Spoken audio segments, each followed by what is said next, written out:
नौशीन जो कि फिलहाल तो फिजा पर कीचड़ उछालने पर लगी हुई है, लेकिन उसे क्या पता कि उसी की अपनी बेटी जुनैरा छुप कर किसी और से निकाह कर चुकी है और इस बार जल्द ही जुनैरा की ये बात भी सब घर वालों के सामने आने ही वाली है, क्योंकि दूसरी तरफ आलिया भी ये इरादा कर चुकी है कि वो वासे को इस बारे में सब कुछ बता देगी। और फिर नौशीन जिसे आखिरकार एहसास हो ही जाएगा कि अगर किसी और की बेटी पर इस तरह से इल्जाम तराशी की जाए और उस पर कीचड़ उछाला जाए तो ये सब वापसी मुड़कर तो अपनी औलाद पर जरूर आता है, और फिर इसीलिए वो अकरम और फिजा की शादी करवाने के लिए भी तैयार हो ही जाएगी। और दूसरी तरफ आलिया और वासे के दरमियान तो बहुत ज्यादा दूरियां आने वाली हैं, क्योंकि फरीहा उन दोनों के दरमियान बहुत ज्यादा खिचड़ी पका चुकी है। लेकिन इस ड्रामे की एंडिंग एपिसोड्स भी आने ही वाली हैं और फिर दिखाया जाएगा कि फरीहा की सच्चाई वासे और आलिया के सामने आ ही जाएगी। और दूसरी तरफ फिजा भी बहुत ज्यादा परेशान हो चुकी है, क्योंकि नौशीन आंटी को फिजा और अकरम के बारे में सब कुछ पता चल चुका है और उसे ये भी पता है कि नौशीन आंटी मेरी और अकरम की शादी तो कभी भी नहीं होने देंगी। और नेक्स्ट एपिसोड की मुकम्मल कहानी में आप लोग देखेंगे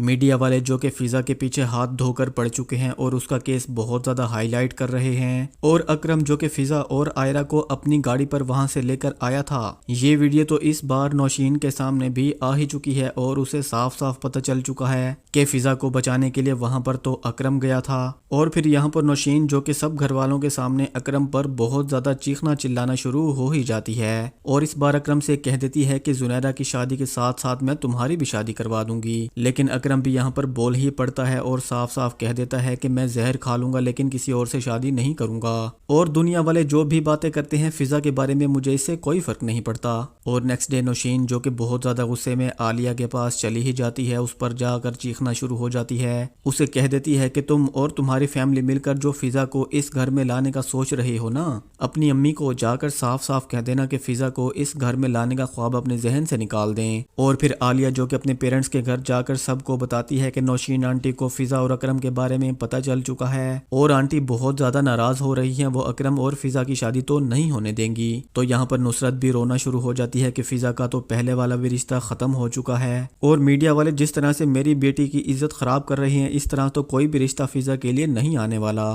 तो फिजा भी ये बातें सुनकर बहुत ज्यादा हर्ट हो जाती है, रोते हुए अंदर चली जाती है। लेकिन यहाँ पर असलम साहब भी कह ही देते हैं कि फिजा की अकरम के साथ शादी करने के अलावा तो हमारे पास कोई रास्ता नहीं है। लेकिन दूसरी ही तरफ जुनैरा का उठाया गया ये कदम अकरम के लिए इस बार मददगार साबित होने वाला है, क्योंकि नौशीन को तो दिन में तारे नजर आने वाले हैं जब उसे अपनी बेटी के निकाह के बारे में पता चलेगा। और फिर आलिया जो कि अपने पेरेंट्स के घर से अपने घर वापस आएगी तो यहाँ पर नौशीन जो कि दोबारा तमाशा खड़ा कर देगी और आलिया और अकरम पर काफी ज्यादा गुस्सा होने लगेगी कि अगर तुम लोग ये सोच रहे हो ना कि मैं अकरम की शादी फिजा से करवा दूंगी तो ऐसा कभी नहीं होने वाला। लेकिन अकरम जो कि जवाब दे देता है कि मैं जहर खा लूंगा लेकिन किसी और से शादी तो नहीं करूंगा। तो दोस्तों इस ड्रामे में सबकी सच्चाइयां एक दूसरे के सामने जाहिर होने ही वाली हैं और फिर फाइनली फरीहा का ड्रामा भी आलिया और वासे के सामने जल्द ही आने वाला है। तो ये ड्रामा अपनी एंडिंग की तरफ जा रहा है। आपको ये ड्रामा कैसा लगा कमेंट सेक्शन में अपनी राय का इजहार जरूर कीजिएगा। Thank you.